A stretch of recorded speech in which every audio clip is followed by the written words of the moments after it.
Summary of Lives of the Stoics by Ryan Holiday and Stephen Hansel. Written. Introduction. What is the meaning of life? We've all wrestled with that question at one point or another and wished we could find a simple answer. Our search for meaning is sometimes complicated by the fact that we have too many contradictory answers available. For example, every religion has its own take on the meaning of life, and so does every self-help book and psychologist. They rarely agree with each other, and that often leaves us feeling even more confused. So what path should we really follow? Whose advice would be most beneficial? Over the course of this summary, we'll learn what the great Stoic philosophers of history had to say in response to these questions. Chapter 1. Who were the Stoics? Before we dive into the meat of this book, it's important to begin by understanding who the Stoics were and why you should care about them. Today, we have millions of different voices clamoring for our attention. Every magazine, commercial, and self-help book is attempting to convince us that they all have the answers we're looking for. As a result of being besieged by so many different voices, we've learned to exercise discernment when it comes to assessing the sources we believe. If you're not already familiar with the Stoics, let's take a moment and learn why their philosophy is relevant. In a blog post about this very book, author Ryan Holiday defines Stoicism by explaining, Stoicism was founded in Athens by Zeno of Citium in the early 3rd century BC, but was famously practiced by the likes of Epictetus, Cato, Seneca, and Marcus Aurelius. The philosophy asserts that virtue, such as wisdom, is happiness, and judgment is based on behavior, rather than words. That we don't control and cannot rely on external events, only ourselves and our responses. But at the very root of the thinking, there is a very simple, though not easy, way of living. Take obstacles in your life and turn them into your advantage. Control what you can, and accept what you can't. In the words of Epictetus, in life, our first job is this, to divide and distinguish things into two categories. Externals I cannot control, but the choices I make with regard to them I do control. Where will I find good and bad? In me, in my choices.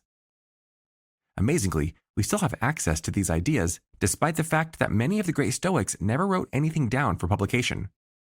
Cato definitely didn't. Marcus Aurelius never intended for meditations to be anything personal. Seneca's letters were, well, letters, and Epictetus' thoughts came to us by way of note-taking students. And so, it was from their example, their actions, we find real philosophy. Because other than their common study of the philosophy, the Stoics were all men of action. And I don't think this is a coincidence. Marcus Aurelius was emperor of the most powerful empire in the history of the world.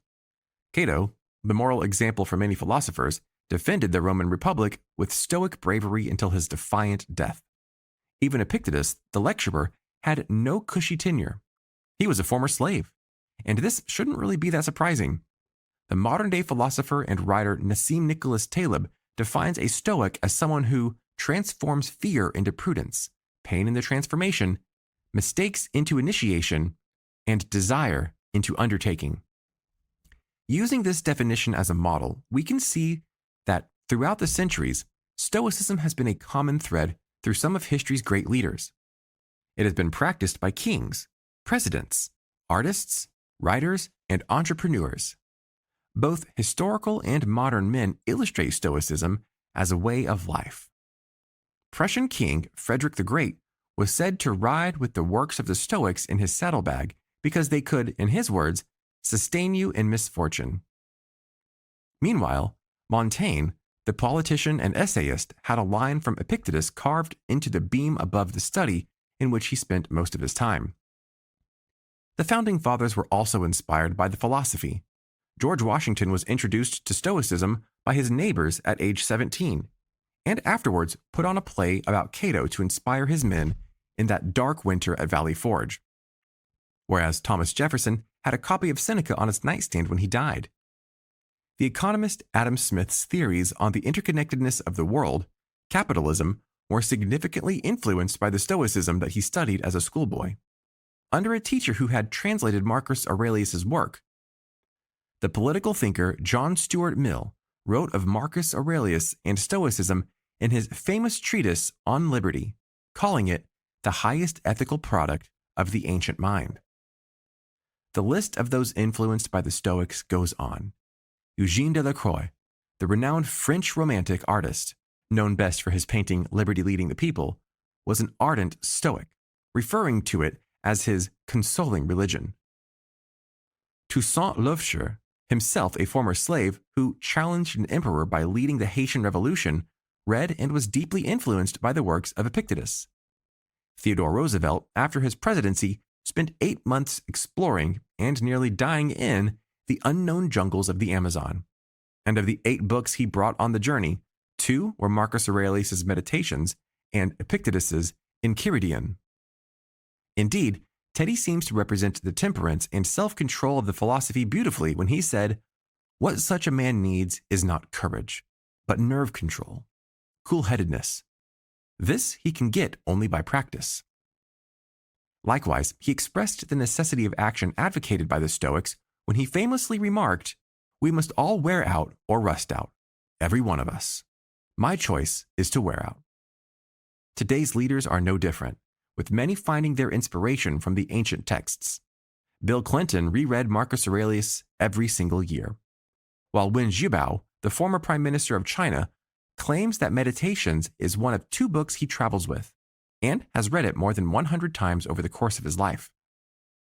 You see, Stoicism and philosophy are not the domains of idle professors.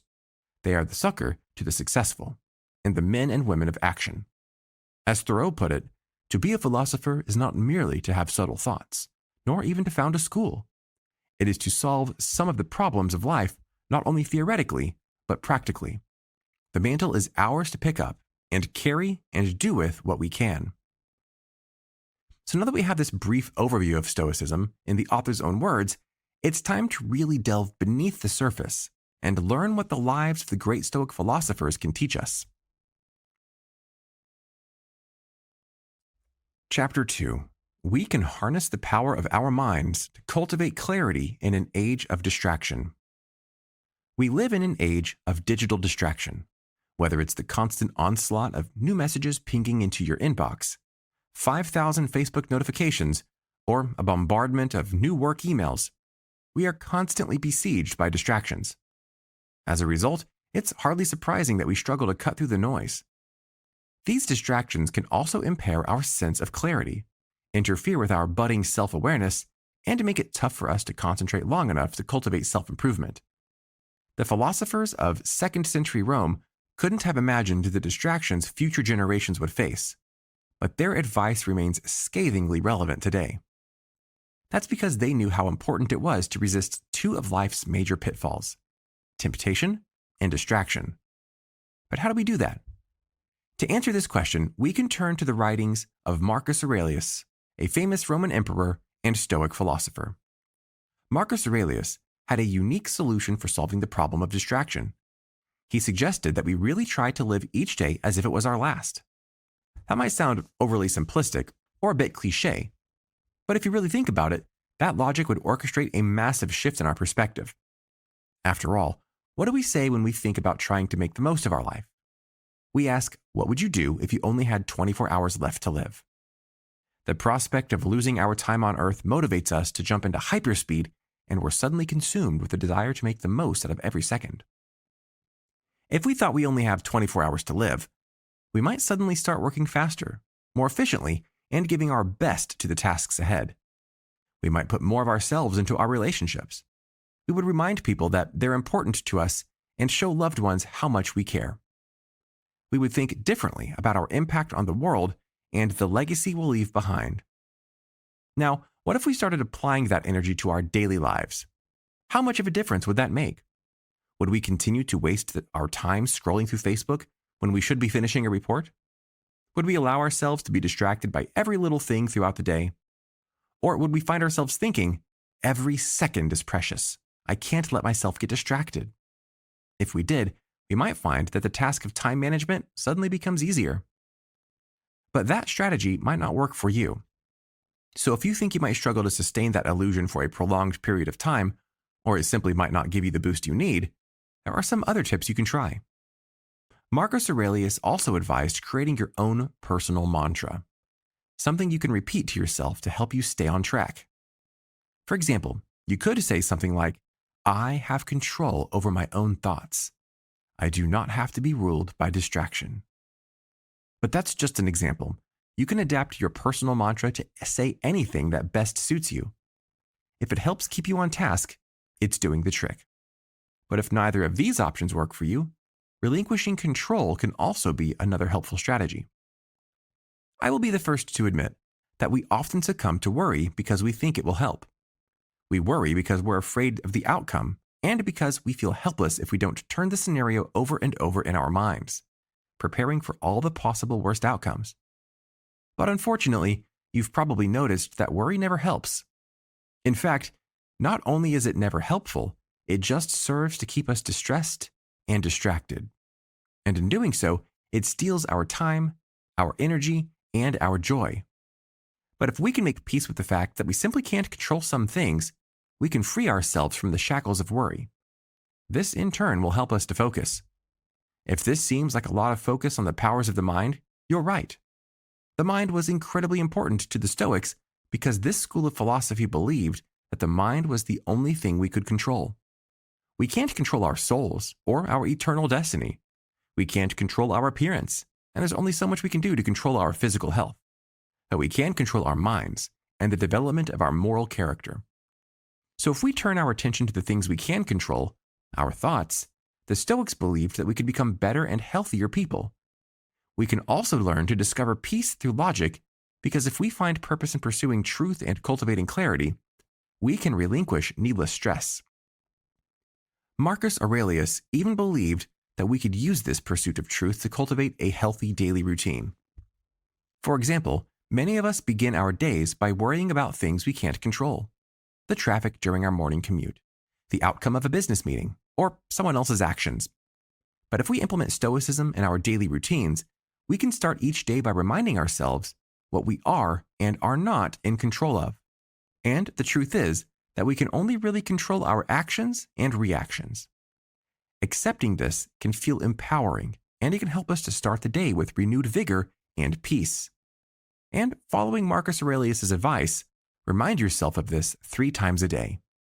You can start first thing in the morning when you wake up, again at lunch to give yourself a midday refresher, and at night before you fall asleep. By doing so, you can fall asleep confident in the knowledge that you've done your best with what you can control, and that the rest isn't up to you anyways. Over time, this can help you to improve your mental health. That's because the techniques employed by Marcus Aurelius are actually the same techniques that are implemented in a therapeutic practice called cognitive behavioral therapy, or CBT. CBT operates on the premise that we need to look inward, analyze our thoughts, and develop our self-awareness in relation to the effect these thoughts have on us. This, in turn, enables us to recognize toxic thought patterns and restructure them so we can eliminate them in favor of more productive coping mechanisms. So if you follow the teachings of Stoicism, you're actually getting a little bit of free therapy. Even if the early Stoics didn't realize their teachings would one day become common practice in the field of mental health. Final summary. Today, we often think of philosophy as being dull or boring. We roll our eyes when people wax philosophical and argue that we have nothing to learn from long-dead old men in togas. But as the author's insights demonstrate, we can actually learn a lot from the lives of the early Stoic philosophers. Although this book only captures a fraction of the insights we can glean from the author's collection of Stoic wisdom, it offers a valuable sample of the lessons we can absorb.